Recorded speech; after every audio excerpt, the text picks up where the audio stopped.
Hey everyone, we have a especially great episode, but for different reasons. As you can see, we are speaking with Ariadna Jacob. So she is the CEO of a company called Influences. It's actually her second time on the show, but the last time she was on, it was definitely under much better circumstances. So Ari's actually been at the center of a controversy that's escalated into her filing an unprecedented $6.2 million defamation lawsuit against the New York Times and Taylor Lorenz, who's the New York Times technology reporter who published a wild story about Ari in August of 2020 that made my stomach drop when I first read it. So this article that is currently behind a paywall, but we will share a link in the show notes, shares harsh criticism of Ari's management company, her business practices, and even her ethics.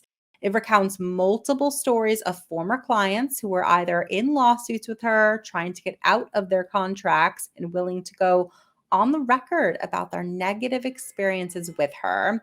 So in 2020, when most people's businesses were struggling due to a global pandemic, her life's work was decimated overnight by a New York Times article that tried to cancel her. So we're speaking with Ari. I appreciate her candor. I am curious what you guys think after listening to her side of the story. Everybody deserves to share their side of a story. There are two sides to every single story.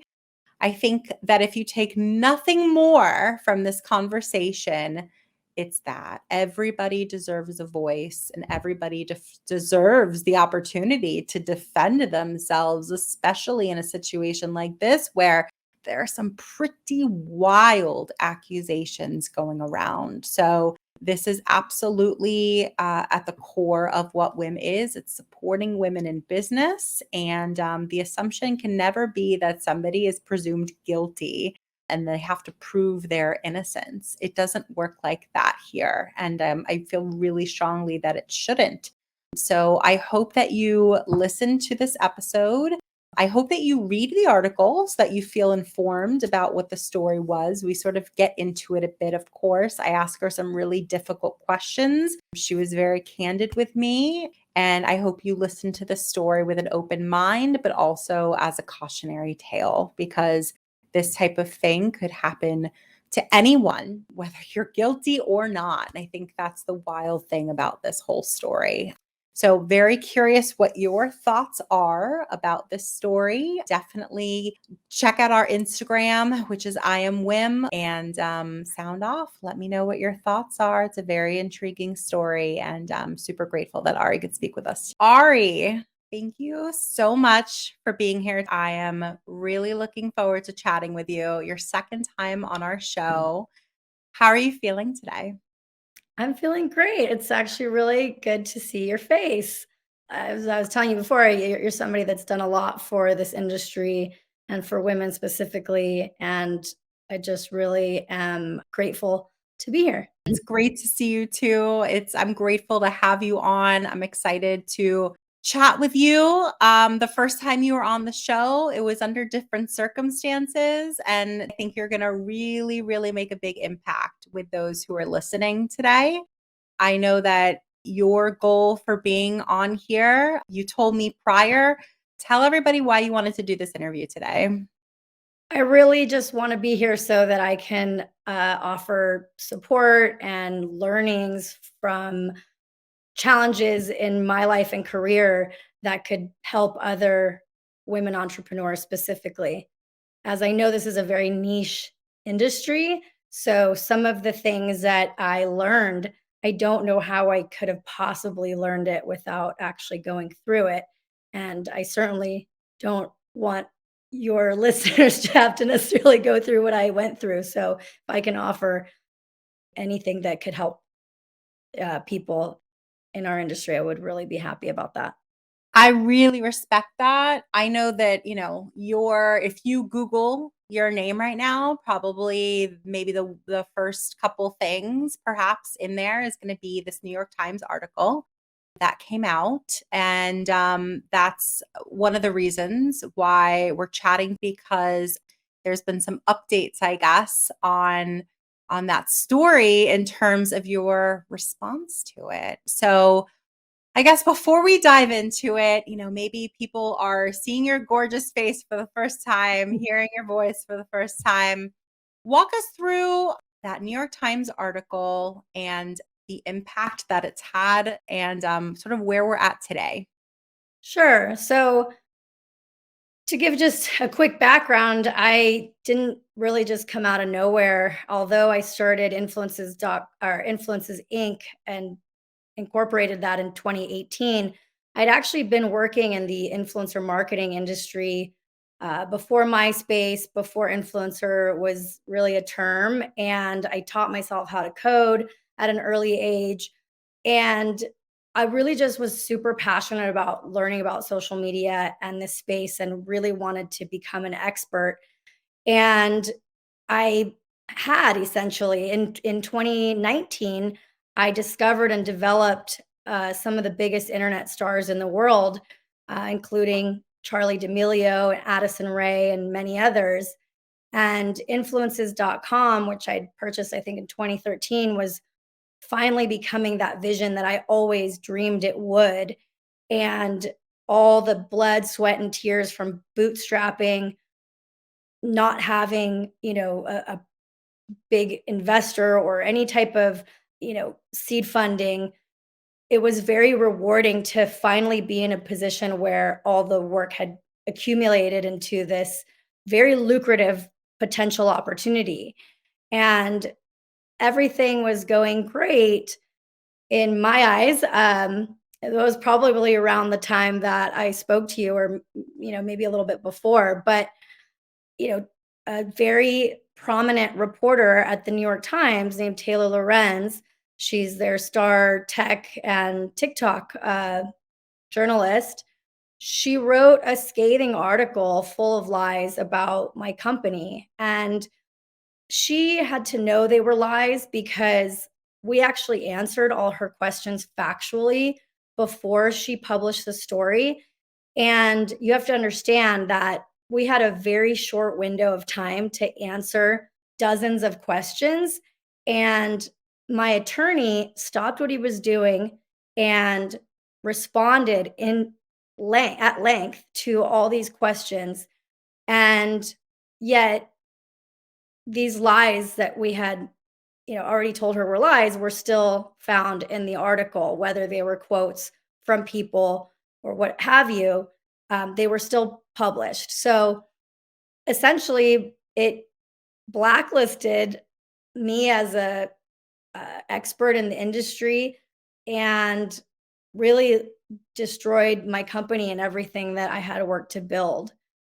And So, like that, I just want to interrupt you for 1 second, because yeah. just like to pause there. I mean, you did not come out of nowhere. I mean, you had been working in this industry for years, built this entire company up for, months and months, years and years, and then all of a sudden, right? Like seemingly out of the blue, you get these questions, what, hours, days maybe before the It article was came out? unprovoked. And yeah, it was days before I had heard sort of rumblings from people that there was something negative being floated around.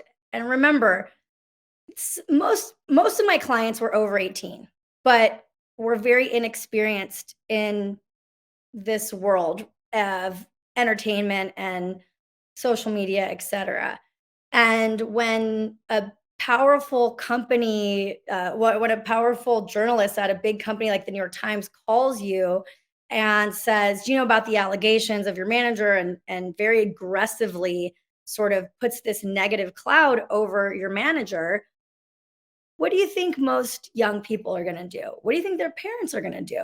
They're probably going to say, "Ooh, I mean, we like Ari. Maybe they do, they do, maybe they don't, but we don't want to get involved in this." Right. Or frankly, maybe we need to lean into what she's saying in order for us not to get canceled as well. I don't know, but I can just imagine that's an incredible amount of pressure and stress for a new creator who essentially is counting on their personal brand not being tarnished as a matter of their career. Yeah. And like, I mean, especially you're working with like a lot of TikTokers at the time, right? I mean, Yeah. TikTokers barely 18. This could legitimately be the first job they've ever had in their entire life, right? Certainly not experienced in terms of entertainment, PR, how to handle a journalist. The New York Times comes calling, what do you do? And look, that's a real moment where hopefully their parents did help them out, or some sort of support system in their life helped them out. But ultimately, there were a handful of people who were quoted in the article saying some really shocking things transparently. I mean, when I first read the article, my jaw was kind of on the floor because, right, like we had very pretty recently connected to record a great podcast episode together and just talking about the successes that you had. And I think that's what's really hitting me as a fellow female entrepreneur. You put years of your working life into your blood, sweat, and tears into essentially your baby, your Yeah. company, right? And to so quickly have not only people you don't know turn against you, but people who you did know turn against you in like the blink of an eye. I mean, I think about 85 big name TikTokers, including 5 of the 7 creators currently listed on the Forbes top earning TikTok creators list, have left your agency since that Times article. Brands pulled their contracts. I mean, you used to work, like you mentioned, with stars like Addison Easterling, Charlie and Trixie D'Amelio. I'd love to hear from your perspective. Like, how did those relationships begin? And like, where are those relationships today? Well, I it's a great question actually because when I started working with the first TikToker that we Influences was really a consulting firm for brands before it became a company where we represented talent. And so I was really on the lookout for, creators that would match the brand relationships that I had. And as I got to know the creators, a part of me saw who I was when I was 18 and I really wanted to be a YouTuber, but when I was on YouTube, that was not a career. There was really no way to monetize being on YouTube. And there were certainly very few mentors who could have assisted me in becoming that. I mean, I had a company called buyavideoblog.com where I would literally go to a company like a venue, like a restaurant, and just create video reviews on my little social media, san diego experience.com. And I mean, that was like unheard of. I was doing it with a BlackBerry. So, and I met Gary Vee in like 2009, and he really encouraged me to keep going with my dreams and my ideas, but I didn't have the money to sustain becoming a YouTuber as well and be able to pay my bills. So, when I saw these young people that some of them are, didn't come from nothing or what have you, but their parents were very inexperienced with this whole world. They're like, how do I support, you know, Addison, or how do I support Charlie? I remember before Addison's family moved to LA, they, were across the country, and she was so vibrant and wanted to meet with everybody. I mean, I invited her to the Streamies because I was there with another client.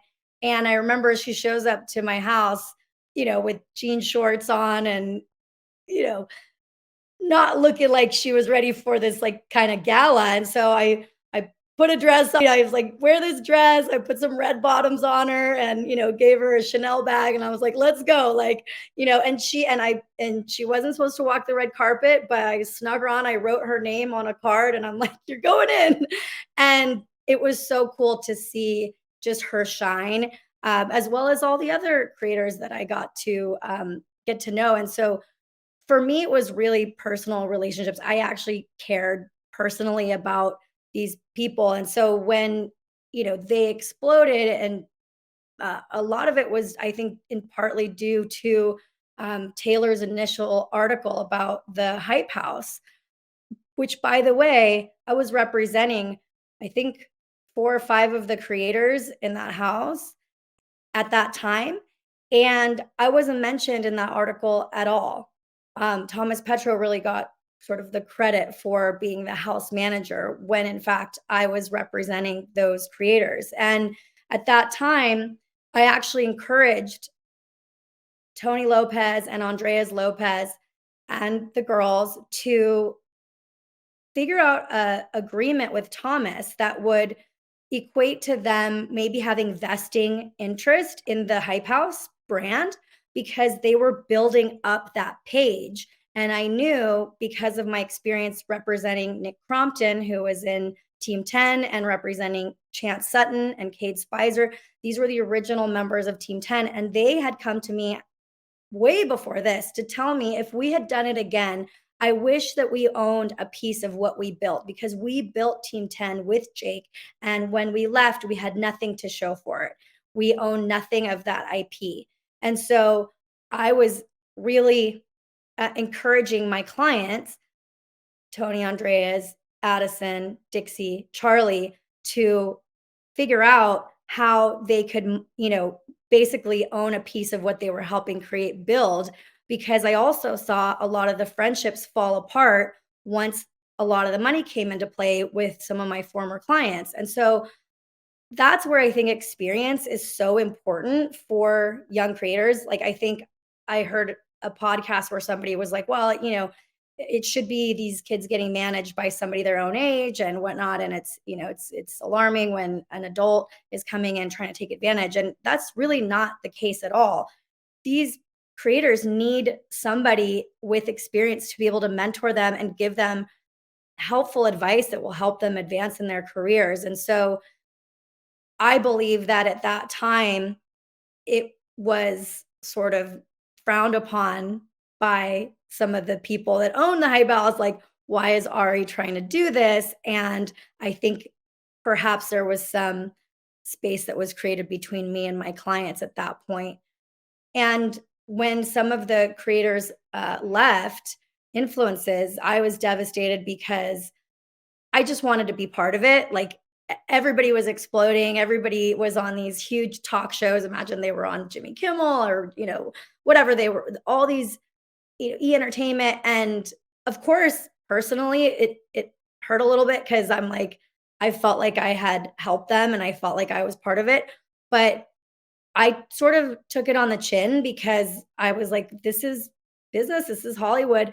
As much as I thought that some of those agreements that had been signed with some of the creators would have some weight, I realized very quickly that if you're a manager and you go around suing big talent, that you might not be very popular in the future. So I decided at that point, maybe just, I have this experience from building and developing some of the biggest creators that exploded on TikTok. So why don't I take that experience and help another group of people? So then I build a new group of creators that I'm investing in and developing and really building personal relationships with.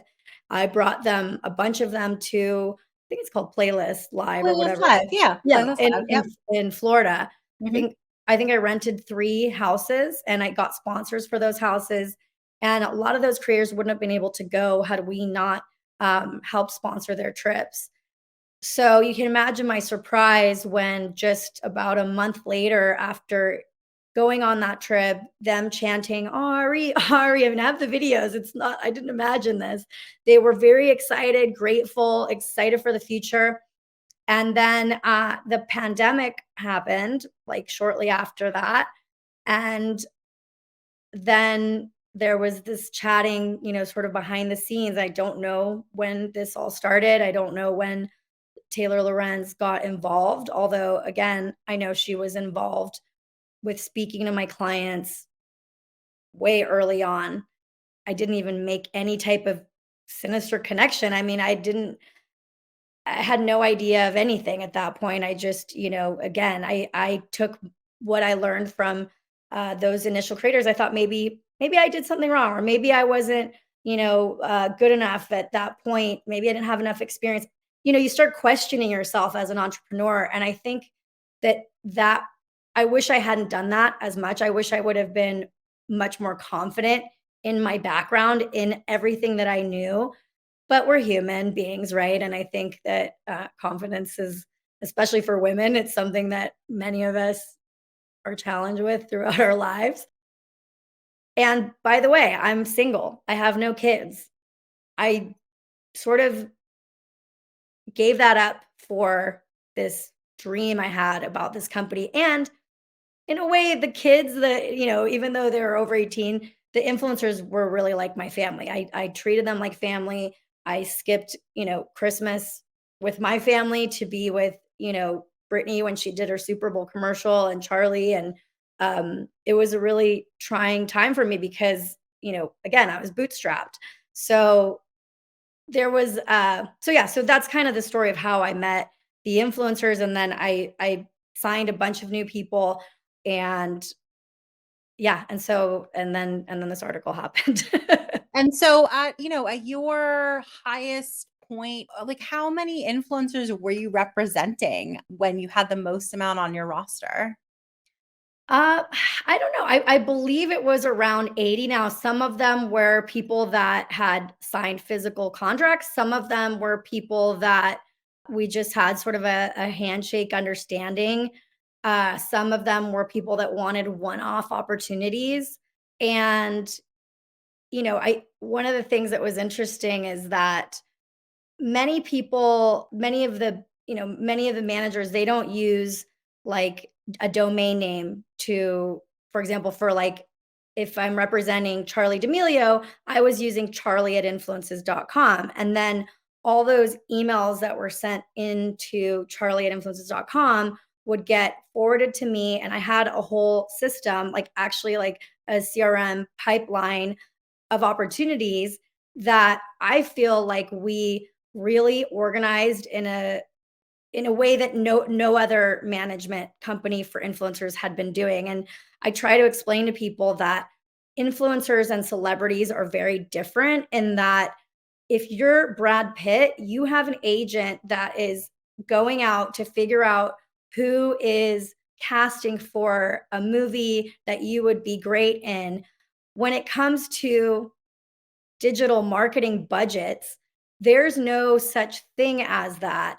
In fact, many of us find out who's spending money because these brands start to email the big, talent, such as Charlie D'Amelio, et cetera. And so that is powerful in the sense that if you have these huge celebrity influencers, and you're getting inbound deals, many times at that particular point, the brands didn't know who else to hire besides Charlie, but they needed to spread their budget across many influencers.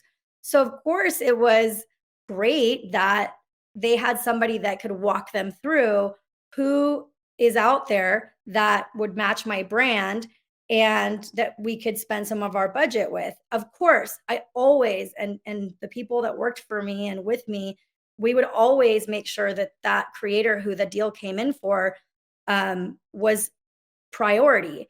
But after that deal was done, if that brand came to us and said, "Hey, we have more budget for this brand engagement, who else do you suggest?" Well, of course, we're going to suggest people that we were working with, and people that were signed to other companies, because again, like where we, I think, excelled, and the difference between us and a regular talent agent from the past was that we were really consulting with the brand. My goal was to hit the brand's KPIs, to make the brand happy so that they would come back and want to use that creator again. So I had seen so many times when a brand had hired a specific influencer on Instagram, and the paid post did not back out, And then those companies never called us again. And the influencer had a bad reputation within the marketing space of like, hey, that person doesn't convert, don't hire them. So we were doing something I think a little different and disrupting this industry that's very much, I think, in the past, like, oh, you want my client? Like, I'm just gonna throw out the highest number. And if it doesn't back out for you, I don't care. Right. Because that's what my client's worth. And that's just not how Sure. digital marketing people think. Sure, it's a very different world, certainly from, acting in Hollywood, like, that's the world that I come from. I can attest to that. I and you're learning, the details and the nuances of all of this as you go. I mean, you've got, 80 clients that you're representing, a team of how many people were working with you at that time? I mean, we had like 5 to 10 people that were like contractors and, working with the different talents. And And so and honestly, that's the biggest thing is that, this article didn't just destroy me and my personal reputation. There was many people in my company that had put in a lot of, that were supposed to get a lot of sweat equity from or, that were putting in their time and and and doing it so that we could build something amazing. And, it destroyed all of our dreams, not just mine. And so, and I don't want to even like for a second understate that, right? I mean, I want everyone to sort of like really truly understand the gravity of all of this and how it played out and how many people it like affected. And like, it's not just, I mean, I don't know. I think that you see a story in the Times or you see something on social media and it's just so distant, right? They could feel that, right? But these are real people. Like you grew up in this industry for all intents and purposes. I mean, you're telling me that you're like, I'm a single woman and like I made a choice and you made a choice for a good reason. I mean, you were good at what you did. You had a passion for it and you it expected it to continue to flourish like it was and grow on it to itself, but there Mm, were definitely sacrifices made, and again, it's a lot of people that were affected by this story and by sort of the absolutely. how it all dissolved. So, when something like this happens in life, whether it's exactly like the story or more commonly just something startling or shocking or negative or really difficult that you go through as a human, I just firmly believe that your real people show up. A lot of people will go away because human beings are human beings and they're unpredictable and they have their own agendas. But you have people that show up for you, and those are people that really show themselves. And you got to keep those people around forever. Absolutely. Were any of those people clients or employees? Absolutely. Employees, clients, advisors, their, friends, family, people out of the woodworks from my high school.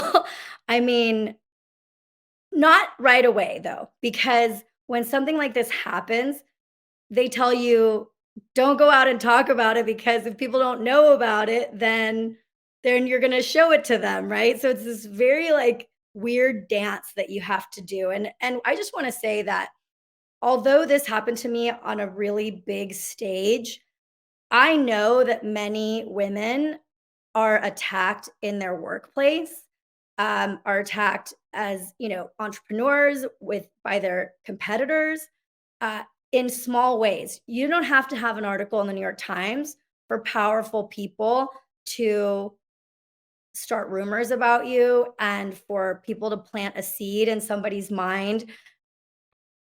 And many people, I think, have experienced some form of somebody being jealous of their success, or who knows what the, reason to go after somebody in sort of a nefarious way is, because I don't personally have that. I don't think like in my blood, like it's very hard for me to understand why somebody would want to like hurt somebody else, especially if they truly, if they've been told that and shown, shown evidence to the fact that what they're saying is untrue. It's one thing to go after someone because you know that they've done something horrible, but you know, anyway, I just know that many people have experienced some type of being canceled within a small community, and I just want people to understand that hopefully some of what I can share helps with even those situations. Because again, I believe that some of it started perhaps before. And in many points in my career, different companies I've started, I've had people really make things up. And it's unfortunate because when you're a woman, the things that can make up could be even worse than, for a man. For sure. Absolutely. So once you filed this lawsuit, and I want to sort of hear in your own words, maybe even what drew you to ultimately take that step, because that's a huge step. Taylor Lorenz got word of that. Once you filed this lawsuit, you were sharing your story with a journalist. And that's when Taylor got word of this story and, quote, called the journalist editor and ranted that you were literally an abuser. That's a quote. And that they shouldn't give you a platform. I just want to know, what has Taylor or the New York Times response been to this lawsuit? Well, they haven't had much of a response except like formally, besides saying that I, that my clients came out and, said that they were damaged and I'm upset by what they said. But that's not really the facts. What I'll say is this: Taylor Lorenz had a financial partnership with my direct business rivals, United Talent Agency. So it's essentially could be possibly a financial conflict of interest. Okay. UTA is this huge, powerful Hollywood talent agency. And Taylor writes a glowing article about UTA in the New York Times without disclosing that UTA represents her. And soon after that glowing article, it's announced that UTA got Taylor Lorenz a book deal. And recently, about a month ago, a New York Times journalist, I think her name's Karen Krause, was asked to resign because she had a conflict of interest. She wrote a feature piece about Michael Phelps, and she was hired to write the book about Michael Phelps. That is a clear conflict of interest, and it's a big no-no as far as journalistic ethics. And she was called to resign, and she'd been there for many, many years. I've spoken to people who are experts on sort of the New York Times and the background of the New York Times, and there's an author named Ashley Rinsberg. He wrote a book. It's called The Gray Lady. I'll think of it later. I forget what it's called, but he goes through the history of the New York Times, and he was telling me that the New York Times has a history of really protecting their star reporters and sort of letting them get away with things that other people don't get away with. Now, I don't know if Taylor drives a lot of clicks and traffic through her sort of being somebody that is controversial or sort of starts a lot of fights with prominent people. I just want to say that I had no beef with Taylor or the New York Times before this all happened. In fact, I used to tell my clients that she was a really prominent reporter who could really explode your career, because I saw what she did with Charlie D'Amelio. I had no idea that Taylor Lorenz was represented by UTA. I mean, that was like mind blowing when I heard that. And that she was represented at all, or that it was by UTA? That she was represented by UTA, because when I lost many of my prominent clients, who should they go to? But many of them went to UTA. And what percentage are we talking? Like, how many of those do you feel like went I to would UTA? say, a large percentage of the most successful ones. And, you know, I was having UTA didn't like me from the very start. I already knew that. I heard them speaking poorly about me, like with my own two ears. You know, obviously in the beginning, I had kind of like a monopoly on these really prominent TikTokers because they signed physical contracts with my company. So of course there was many companies that didn't like me. I I was heard gonna all ask sorts you of that. rumors, you know. Right, I was gonna say, like, is it, look, I've been in I've had my own talent management agency. So, like, is it just like that they're trying to schmooze your client and just say, like, oh, like, you want to come with us because like no other company could do what we do? Or was it personal? Well, let's just say I was privy to a conversation where the agent said, Is Ari in the room? Because you need to get away from her right now. There's people suing her. Like, I guess because I had bought domains, like to help to give them to the influencers that I was representing, or as a way to like contact them. And I was just planning like that I was, blackmailing, that I blackmail people. He didn't go into what he meant by that. I'm assuming he meant because I bought a domain name with the intention of giving it, like, you know what I'm saying? Like, I don't really know, but it was really bad. Like, you would think I'm like the Wicked Witch of the West when I heard that. And the influencer's like sitting there with me, like, I don't know what to say. Like, this is like my team. Like, this person had been trying to connect us so we could all work together because I had some ideas and XYZ. And he was like, I really want her to be part of the team. And then this phone call comes in and it's like, get away from her. She's going to try to manipulate you. She's going to try to put ideas in your head. And once she gets in there, I won't be able to get through to you. It was like, what? And so you're hearing this conversation happening. What did the conversation sound like between you and that influencer when they got off the phone? And like, I don't know, even in that specific story, like how did that relationship end, or does it still exist today? That person didn't really feed too much into it. Like, after they got off the phone, they were like, man, that was kind of weird. And I was like, listen, like, but that person was like, don't worry, like, I get it. This is like competitive space, and whatever you bring me, like, we can work together. It was just really, I think it made them look bad, to be honest with you, because he knew me, and I had given this person other opportunities to, interview with, Gary Vee, and I personally connected this person to other, prominent people. And I was really just lending my advice, honestly, at that point, without a contract, for, just as somebody that was helping. And this person was like, of course, whatever comes in, I'll take care of you. But that person actually unfollowed me the day that Taylor's article came out in the New York Times. So I think what Taylor's article did was sort of like give credibility to all these like untrue rumors from my competitors, or, started by her. I can't speculate on, where something started, but I can say that when you work at the New York Times and you put something on paper, that's a really different than just like people talking bad about you.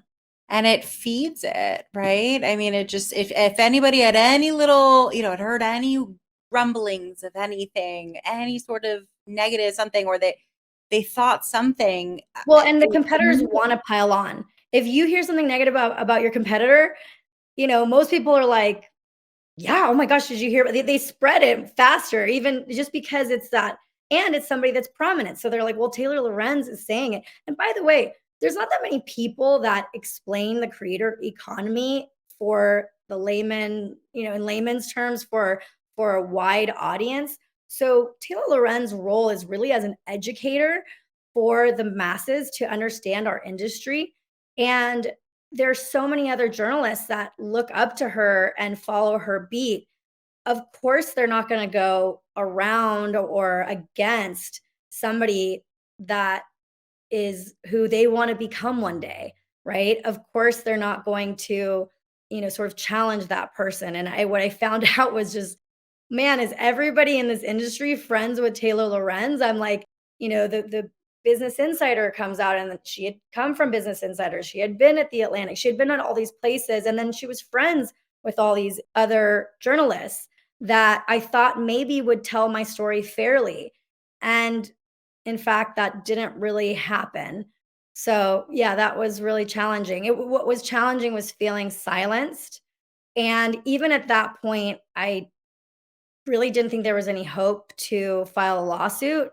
To file a lawsuit against the New York Times is incredibly challenging, almost impossible. I had very intelligent people that I respect who told me, Ari, you can't, we don't think that you can sue the New York Times and be successful, or even just have the means to sue them in the first place, or find an attorney that will, help you, because it's a very challenging thing.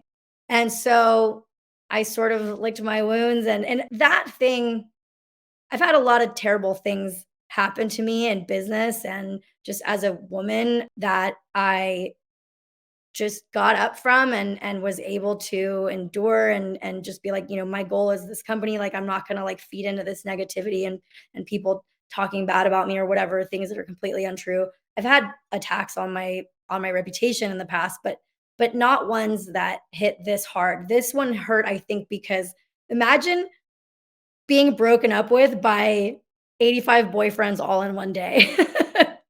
I mean, these are people that you love, that you care about, that you wanted to see succeed, that you hope care about you as much as you care about them. Obviously, we know this is a business, but it's really hard to separate when you are in that position of mentoring and helping, and whatnot. And even with the brands that I had, many brands hadn't invested budget into a creator house. So I had to build all these decks. Like, for months, I had been pitching, and so with some of the big companies, it takes months to get a contract signed.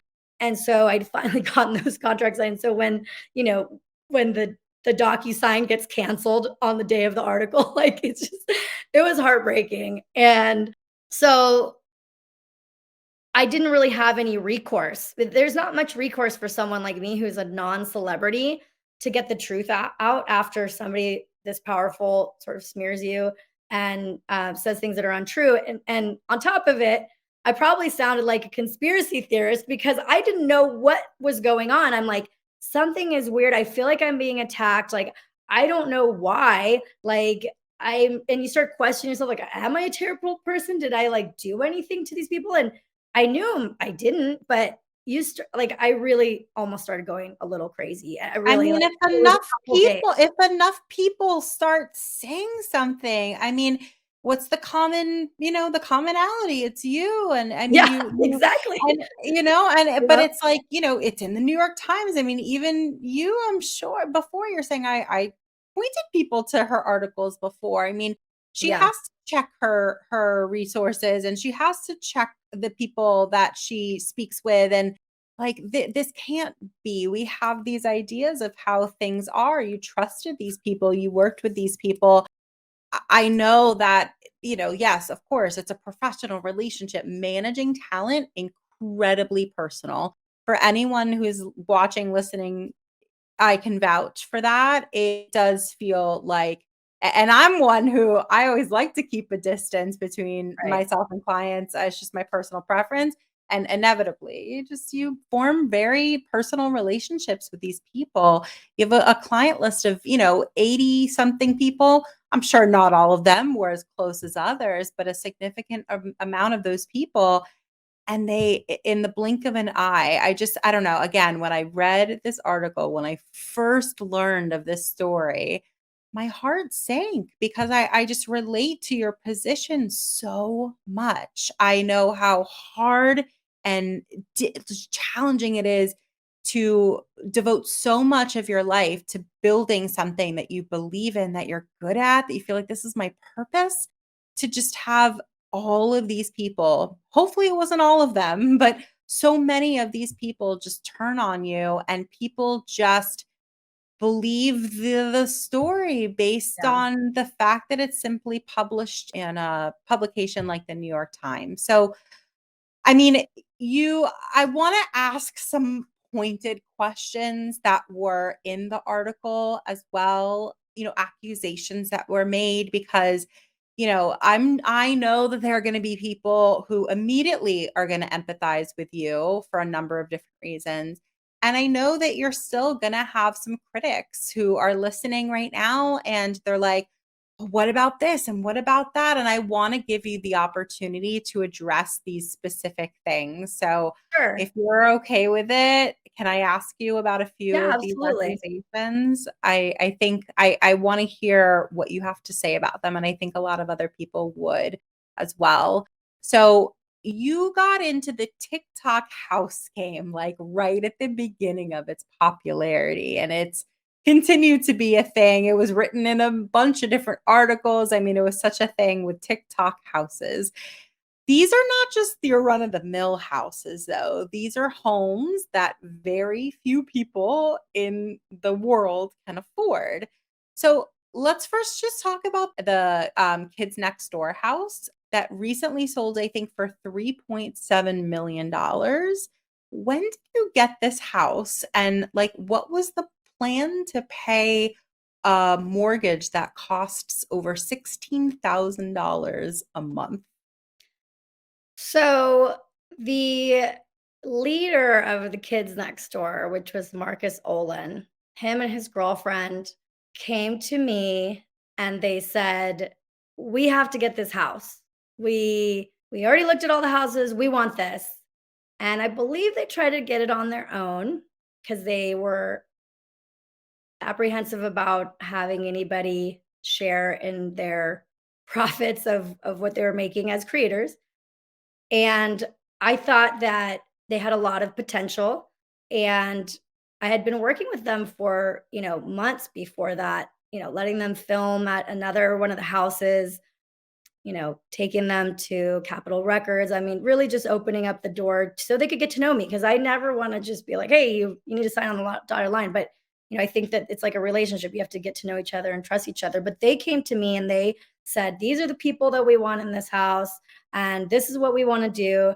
And well, we need essentially they needed a co-signer because nobody was willing to sign a lease with with two young people with green hair. I don't know.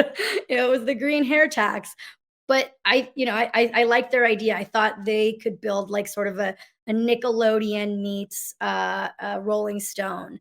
That's what I saw the Kids Next Door as.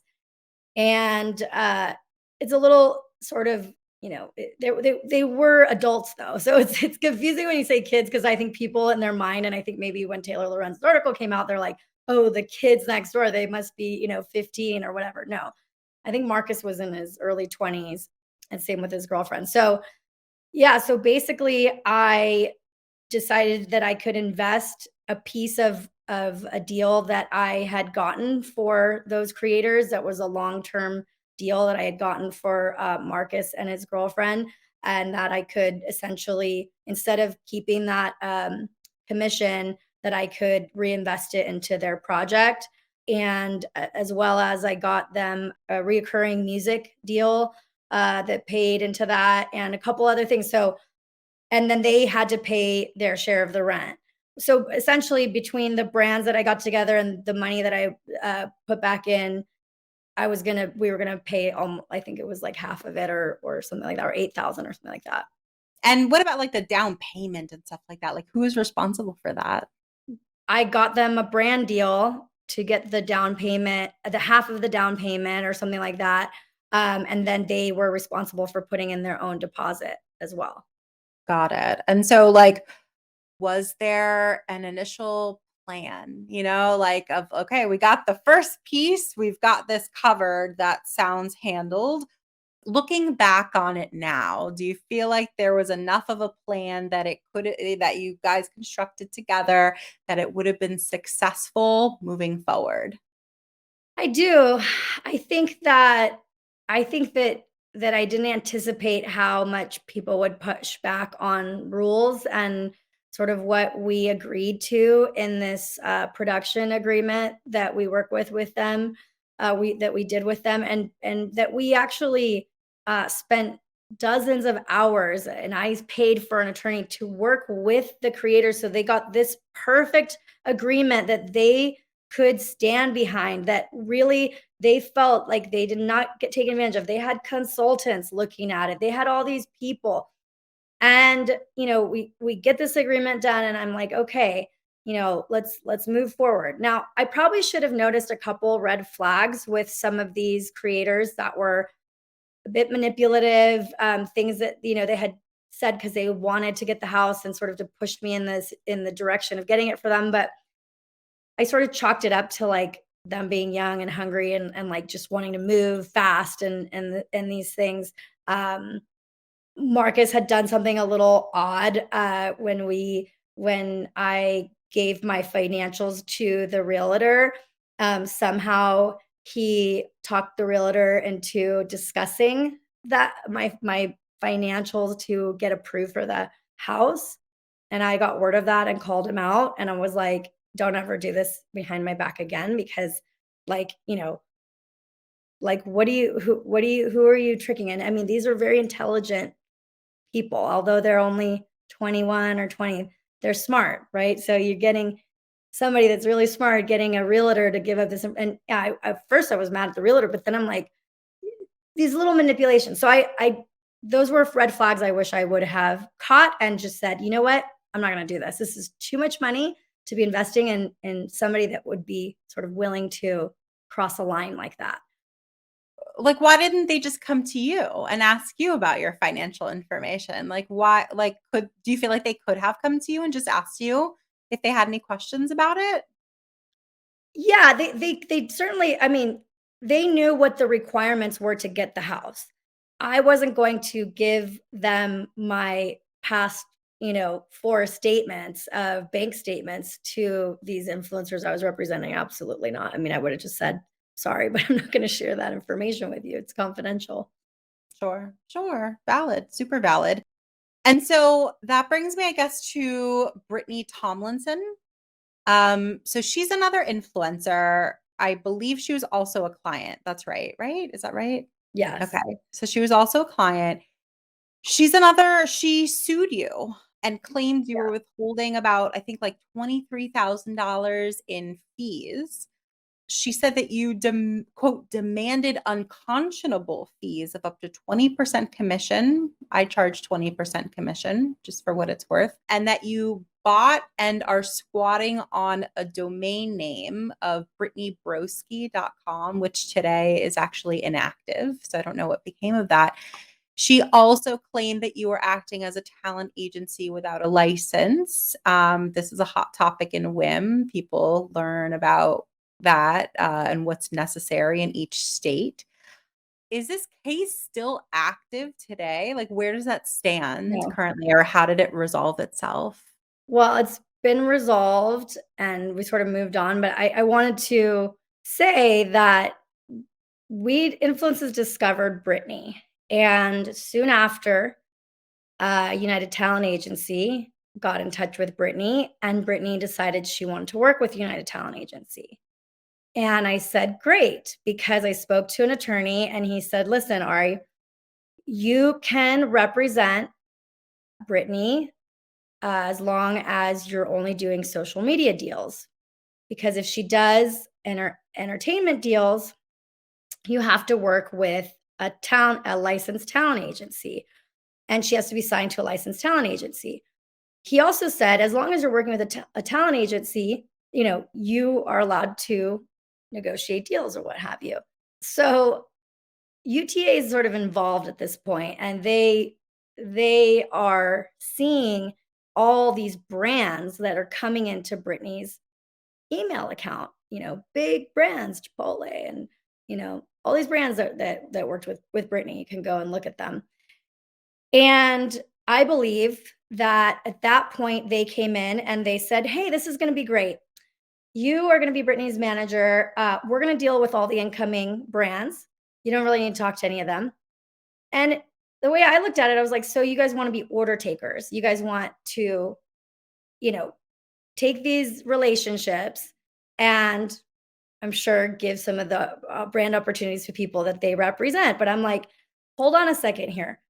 if you guys bring a deal for digital, then we're happy to, you know, do the split and whatever. I don't want to get into the details, but I was willing to work with them and in a way with Brittany that was fair, so she didn't get charged more than 20%, right? So, and I was doing this legally because again, there's been no precedent that says that you have to have a talent agency license to represent influencers who are not.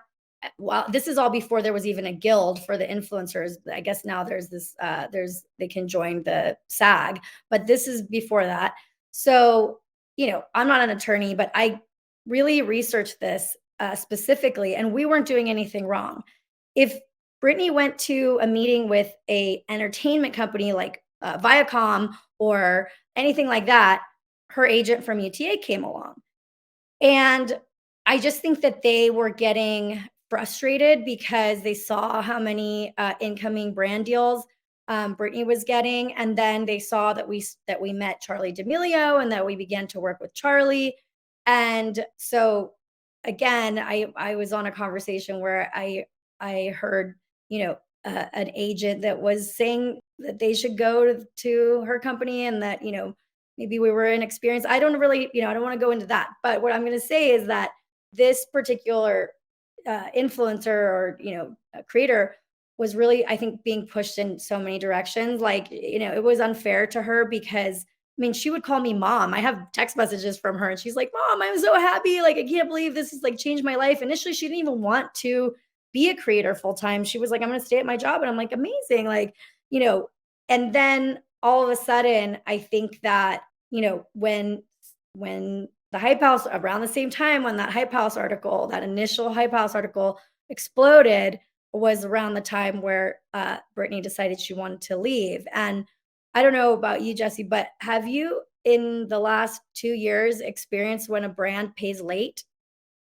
In the last 2 years, I've experienced my entire career where brands pay late. They never pay on time. It's so rare. So imagine if you were being blamed for withholding money from your client because a brand paid late.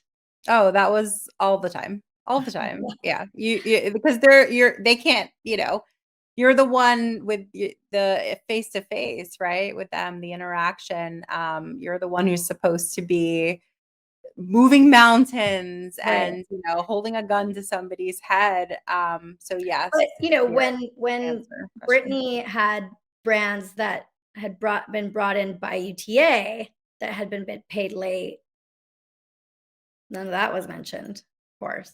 Well, it's interesting. I don't Um, know how UTA works transparently, but I'm just imagining a large, huge company like UTA or any other company. They might have more money to float around, let's I don't say, know. right? At least in my They don't. experience, they didn't float any money Yeah, to creators when yeah, the brands had paid. So, yeah. in fact, I found it odd that, they didn't even pay for Britney's lunch when they were recruiting her. I mean, look, the article says like like almost in a way like I like, lured them in with like by paying for lunches and dinners. It's like I was broke. I literally was like using the relationships I had in LA. My friends owned restaurants and I would, they would let me bring the creators in and take care of them because that was all I could offer. And I don't know, I'm Mexican. I come from, I was born in Mexico City. That's how we are taught to sort of be a host. If you're trying to, and in sales all my life, if you're trying to woo a client, you take them to lunch and you pick up the bill. I thought it was bizarre that, in the initial stages when UTA was trying to sign Brittany that she's like, oh yeah, we split the bill for lunch. So I don't know. I mean, maybe that's not allowed, but I didn't feel like I was breaking some type of crazy rule or like grooming someone because I was taking them to lunch. It's like, give me a break, and that's sort of what the article was like insinuating, I especially definitely somebody like me that comes from really no wealth, you know what I mean? So, I was when I was sort of raised in, with other talent agents and things like that. I mean, yeah, absolutely. That's just something that you do. It's a gesture and it's very common. So I certainly don't see it as uncommon. and Um, I want to say too, when Taylor wrote that article, I already had my talent agency license. So I went out and got the agency license because I was like, listen, I don't want to be dealing with this situation anymore where I'm being questioned, even though there had been no precedent set on influencers with that talent agency. What I mean is, nobody has gone to court and won a case for an influencer situation like this on behalf of the labor commission. That has never happened.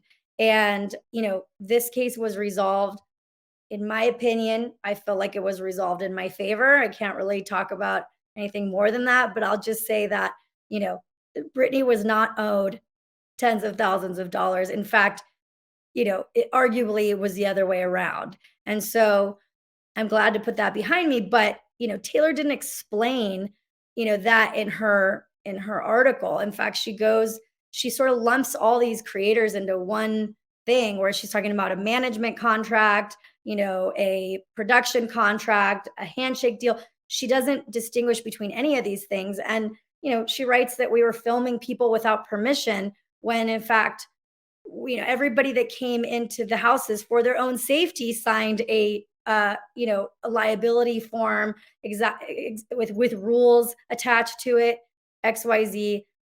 Everything was very done above board for this particular reason, that I never wanted to be accused of something terrible, because I really was trying to look out for these these creators. They were if I wasn't around, they would have been jumping off the stairs, like, doing all sorts of, tricks with skateboards in the house. I don't know what they would have been doing, but I had to draw the line somewhere. I wanted them to have fun, but I certainly didn't want anyone to hurt themselves. And I think this is, look, in a lot of ways, this is a cautionary tale in a lot of instances, but I don't know, what comes to mind with what you just said is like, people just feel compelled to just go like willy-nilly like into business and what could happen, and I'm just going to make money and I'm just going to figure it out as I go, and like there is an element to that in a lot of instances, but you're talking about, I needed to cover my bases. You need to protect yourself. It's a little, I mean, it sounds unfortunate that you have to go into business from like a defensive place Yeah. to protect yourself. But what would you tell anybody listening today I going think into that business? I underestimated, really having a base to protect yourself. And, I wanted to do a lot of this on my own. I felt like I didn't, if I felt like if I could get a brand to pay for something that I wanted to invest in, that I would rather do that than take investment from, an investor or a friend or whatever. And I sort of, if I wanted to continue doing what I was doing, I probably should have partnered with somebody that had, mega bucks that could really fund a project where people would have been, sort of scared to sue me. When you look at some of the big house projects, like Talent X with Sway, I think that was very well funded. Team 10 was well funded by several people. And when you look at the Clubhouse brand, I read this article.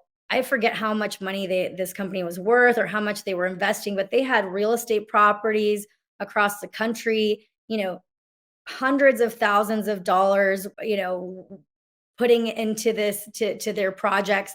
I was able to build three different projects with really nothing but my own ability to sell and explain this concept to the brands. So I'm proud of that because, when you look at it, apples, apples, I mean, these guys, I think they went public and at one point they were worth like $750 million. And, even those guys were smeared, I believe, I think in Business Insider.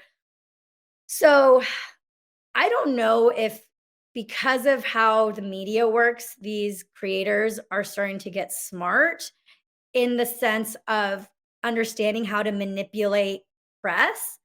And I think that's really scary because one of the things I wanted to teach the creators that I worked with was ethics and morals, and the ability to understand that just because something is going to get you a step ahead today does not mean that you're never going to see that person in the future. So you can't just step on people and do things for clout that are unethical and, not have to face challenges for those things and repercussions for those things later. I mean, several of the people that were critics of me in the article or outside of it have come to me since and apologized and said that their behavior was shameful and that they are very sorry that they were dealing with drugs at the time, or that they felt pressured by this journalist to lie, and or by their own fellow peers, because those people didn't want to pay the commissions that they agreed to pay. They didn't want to follow through. I had to ask a creator to leave one of the houses because I was I was emailed multiple videos of him using homophobic, racist, incredibly just disturbing videos of this person that I didn't stand behind. And it was in the contract that if you broke certain rules, I mean, remember, this is all happening during the George Floyd. To see what I saw, I was like, I can't be associated to this. Not only that, this person needs help on their own, but I can't have them be part of this brand that I'm trying to build. And they know it, right? But when that person was asked to leave respectfully, it was a huge blow up from many of the leaders in the house. So I'm sorry, but there was a line that I had to draw, and that's why, I don't know what sparked a lot of the things, but Taylor Lorenz from the outside, I didn't even want to expose these things when she was asking me the question. I could have very easily thrown these people under the bus and been like, here are these videos, these people are the ones doing all this stuff. I mean, in the lawsuit, you can actually see that one of the houses wrote, Ari's a bitch, fuck Ari all over the walls.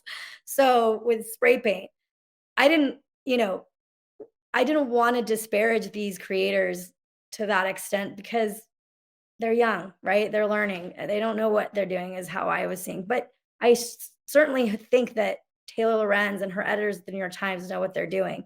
But Taylor Lorenz's editor that was there at that time has left. And there has been some controversy about him leaving. I read an article, something about, he wasn't able to sort of control or rein in this person that was tweeting uncontrollably and recklessly, etc. So her boss is no longer there. He's a different company now. So, as far as the creators go, I really don't blame them for their inexperience. I don't hold a grudge or hard feelings against them. I just feel bad because many of them are not doing as well as they were doing when we were creating our project. So Devion Young, is that how you pronounce it? Mhm. So he was, I think, the founder of the Drip Crib. This one, I think this sort of stood out to me in the article as was very shocking to me. I really want to hear what you have to say about this one. So he claimed that you leaked nude photos of him. He said, quote, right before we parted ways, she leaked my nudes and sent them to business partners, people in my house, and potential investors to slander my name, saying that I was unprofessional. I guess because he had nudes. I don't really understand that completely. But your lawyer said that you did not, quote, publicly leak the nudes. What does that mean? So I would really encourage anybody watching this to go to YouTube and search Taylor Lorenz. There's a whole video called Content Cop. It's a creator, journalist. His thing is Boastwiki, Alistair Boastwick. He did about a 10-minute piece that goes into a lot of this with receipts, evidence that I showed him. I'll just say that I was sent that I saw messages from somebody alerting me to these pictures of Devion. And when Devion was asked by me on text, why are your nudes on the internet? He has this long story about how his iCloud got hacked and how somebody sent all these nudes out. So I would just like to say, how could I have leaked Devion's nudes if he admitted to me that his nudes were leaked some other way? So Got people should really go on the video and on that, content caught video, you have to scroll it's a really long video, you have to scroll to, like, 41 minutes and 30 seconds or something like that to get to my section, but if people wanna dig into this and sort of go down the rabbit hole, I really encourage them to watch that video because it's just black and white evidence that shows, that should exonerate me. And so are you saying that you did not leak those photos? Correct. Okay. And we'll link that in the show notes for anybody who wants to go there. We'll link that timestamp to it. I do want people to be able to see this. If it's a long story, it's already been explained. I send them there. That's perfect. I'm glad that that exists. That Yeah, was just and a pretty serious accusation in the of story. I think course. that, like, yeah, like I think like everybody sort of like maybe like one or two things really stood out to them. That's sort of what stood out to me the most. I don't know this person. I wanted to hear from you. So thank you for explaining that in that other Of course. video. I want to take a look at that as well, and we'll link that in the show notes. Ari, you're Yeah. living in Las Vegas, right? Yeah. And I see you as like you're recovering from what I'm sure has been like a really challenging, probably traumatic experience for you. How are you dealing with, the last year or two having gone through this experience?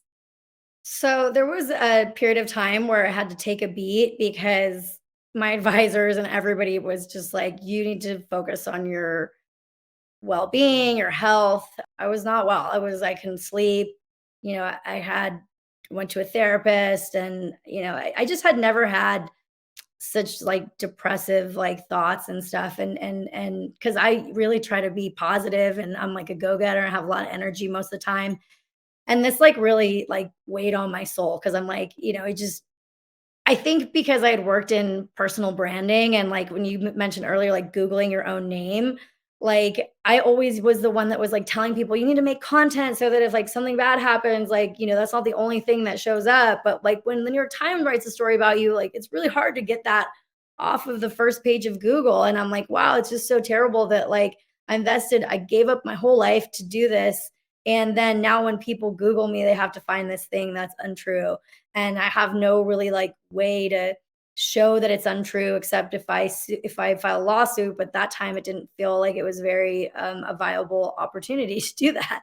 So I sort of just went along. And then you know I just was watching a lot of what was happening in the space and Taylor Lorenz sort of started to step in it on her own. She started to she attacked Netscape founder Mark Andreessen after being on Clubhouse, and essentially lying and saying and tweeting that he said a slur that he didn't say, and she sort of started getting called out by all these tech people, and then she attacked Steph Corey, the original CEO of Away Luggage, and in a way that was, I thought, was really unfair. She was sort of like looking at her social media page and, which had like 5,000 followers or something like that, and then tweeting criticism of Steph Corey, who had already gone through some stuff in the media. So I was just sort of watching, and then, people started to talk about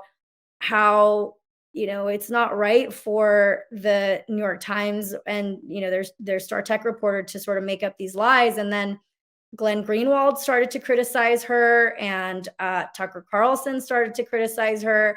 And as soon as Tucker Carlson criticized her on his show, all these other media or journalists are writing stories in defense of Taylor, saying that she was being attacked by privileged white males, or I'm not really sure, but I started watching the whole thing, and I'm like, this is insane because Taylor doesn't just go after it's not just these wealthy, powerful people going after her. It's like I was not wealthy or powerful. I'm a female and a Mexican immigrant, and she went after me. So she doesn't have a specific, it's not just powerful people that she's attacking or trying to expose, whatever.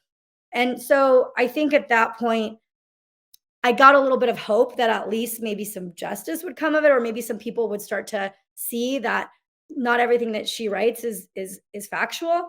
And then it was when Christy Smythe reached out, and she had actually gotten canceled on her own. So she, was empathetic, I think, to me as just an entrepreneur, but she really just wanted to write my comeback story and like learn about this new platform that I was developing. Because after everything I learned from the management world, I'm like, what could I build that could still put me in this world without putting me in this world in the same way? And, put some distance between me and the people that I'm helping. I felt like a tech platform could do that. And I always have wanted to build a tech platform. So Chrissy Smith, she publishes the story, and then she lets me know that Taylor Lorenz is going behind the scenes, calling prominent people in the media, ranting that I'm a literal abuser, essentially because I think she wants to silence me and make sure she cripples my career permanently, because maybe she doesn't want all this stuff to come out of her conflicts of interest and all this stuff that nobody was really interested in until I get a little bit of, press around a new venture that I'm doing 8 months later, 8 months after she attacked me. I'm like, this is personal. I mean, I can't even imagine destroying someone's life with an article and then going back for seconds and really like, making sure that they don't get up. I mean, that to me is It sinister. feels And it it's feels disgusting. personal. It Yeah. definitely feels personal. Yeah, for Yeah. sure. So I filed the lawsuit, and now when you Google my name, it's not just, her article, but this is really more about justice and accountability than it is about, press. I have sort of gotten past that whole like, my reputation being crushed. I think I found that the people around me are what's the most important. What the people around me who work with me think of me is a lot more important than what's on Google. And I think, putting out my own content, I think that anybody listening, what you have done doing a podcast, it's even somebody like me who's always preaching about building your personal brand. I let that go for a time because I was so focused on building other people. I stopped making my little videos. They're buried. They were buried in YouTube or on Facebook video. And so obviously I wanted to revive some of that stuff so people could see like, hey, look, I didn't just come out of nowhere. But truthfully, like, this wasn't about me being famous ever. I really like, that's what I wanted, to do when when I wanted to be a YouTuber. But then I just realized like I could give these people so much more, from what I've learned being behind the scenes than it would ever take for me to like all of a sudden become this personality. And but now I really feel like I need to stand up for myself, and so this never happens to somebody in the future because it's really devastating. And I would hate for, somebody not to be strong enough and take this to something really, really dark place, So I just hope that people know that I hope that people know literally, like, if you've gone through something, like, email me, please, like, ari@influences.com. I will help anybody that I can. I, I've been, thank God, like, I reached out to Rose McGowan, somebody who's been a victim and who's been called crazy, and all these terrible things have happened to her, and she's so brave. I would encourage anybody that is a business owner, like, read her book. If you're in entertainment, read her book. It's called Brave, and it's just so interesting about how the sort of entertainment world works. And I hope that that world does not feed into the influencer world. It could very well, a lot of the bad things that happen in old Hollywood could happen in new Hollywood. And I hope that we sort of put a pin in it before those things happen. And I think the only way that we can put a pin in it is if people like me, like, and anybody else who has been attacked unfairly stands up and fights back. So you recently tweeted, quote, "No one will understand how hard you've worked until they see how many times you've tried, failed, and succeeded." So my question to you, our last question of today, is what else would you want to share about what you hope everyone listening just takes from our conversation today? Well, it's so cliche, but truly, like, at your like most devastating point in your career, like, you have, whether it's financial, you have barely any money to keep going, or you have been attacked, or your business partner does something that, you didn't expect, like there's always a way to rebuild if you focus on rebuilding your inner confidence and really take care of yourself and your health. Because like going to the gym, like getting back up, getting out of bed and going to the gym, getting out of, going and helping other people. That's one thing that really, I think, helped build me back up. Is a lot of these influencers started calling me and like, hey, like, do you still have that Twitter contact? Like, hey, do you have any advice about this thing? Like, and they were kind of like doing it like, but behind the scenes, because they didn't want to get attacked by Taylor or all of these people. But I just started, and I realized, I'm like, man, like I really made a difference to these people, and I want to keep doing that because that fed me in a positive way. Is helping people, and it was like I wasn't even wanting to make a living off of it anymore. But yeah, just take care of yourself, be a mentor to other people. Like, I think it's all about giving and having empathy. Everything that I've learned, I think I can hopefully, this unfortunately in this world that we live in today, being canceled and cancel culture is going to become a part of everyday life for many young people and adults. And if there's somebody that can give a support system to people that have been canceled, so that they can continue to thrive. And if they've been canceled for reasons that are fair, even that, you should be able to rebuild yourself. And just because that one kid or whatever released those videos that I saw in the house and he had to leave the house, doesn't mean that I want terrible things to happen to him. I just want him to like be, get better. And I think that, so that's really been what has helped me. And I work at the WIIM. I was, thank God I was offered a position there. I'm helping with social media strategy and their influencer program, which sort of hasn't existed until I got there. And it's such an amazing brand. I think there's going to be a lot of positive things, and I'm really hoping that we get this tech platform funded, because what it's going to provide is sort of fractional business management for creators and aspiring creators. So imagine that you might need a publicist for an hour or 30 minutes because you tweeted something that you regret or whatever, and you're a creator and you don't have $3,000 a month to pay a publicist. You could actually pick up the phone or, use our platform and be able to talk to an expert for 30 minutes or an hour, or a manager. Let's say you need a lawyer to look over something really fast. So it's going to provide that to a bigger audience. I think there's something like 750 million people that want to either have an audience larger than 10,000 followers or are aspiring.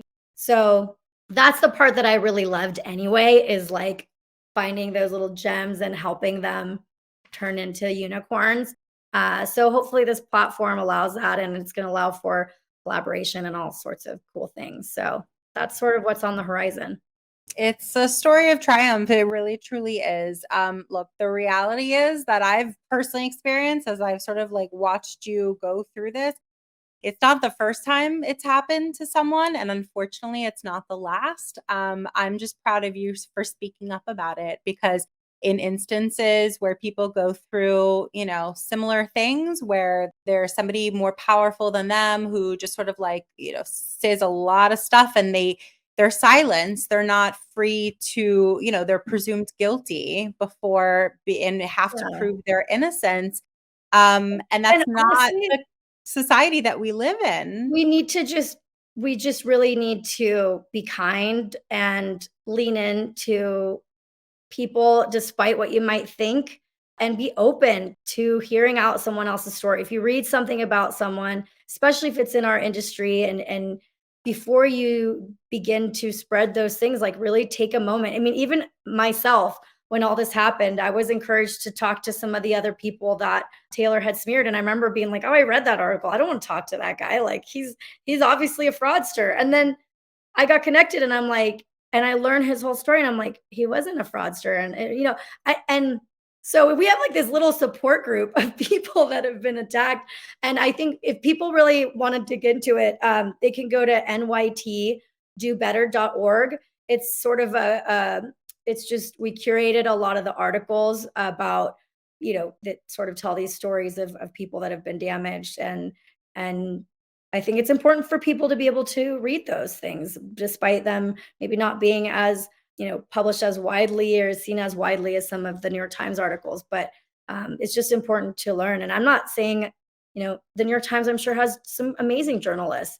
And I actually, that's the biggest thing I want to get across, is that I think there's somebody incredibly talented that could have Taylor Lorenz position and really use that microphone of the New York Times to showcase the creator economy and the people in this industry in a way that is fair and ethical, and does more of a service to the hardworking people out there.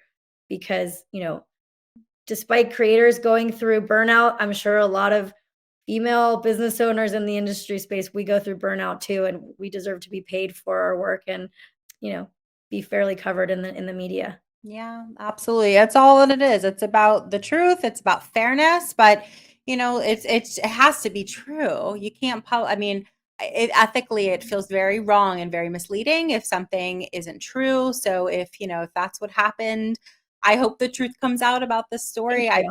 I'm grateful to hear your side of it. I'm here and I'm glad that we could, tell your story and get your version of things. It's really important. And I want people to understand how important that is, that you've done. I mean, despite whether you agree with me or not, or just being able to give somebody a platform to say their side of the story when something has affected them this greatly, I just think that that's commendable. And I really just want to say thank you, because you'd be surprised, but many journalists and podcasts, other people, there have been people that have said, I'd love to have you, but I'm just a little worried about if that's going to put a target on my back with certain journalists. So I just want to say thank you for your own sort of courage and bravery to have me on.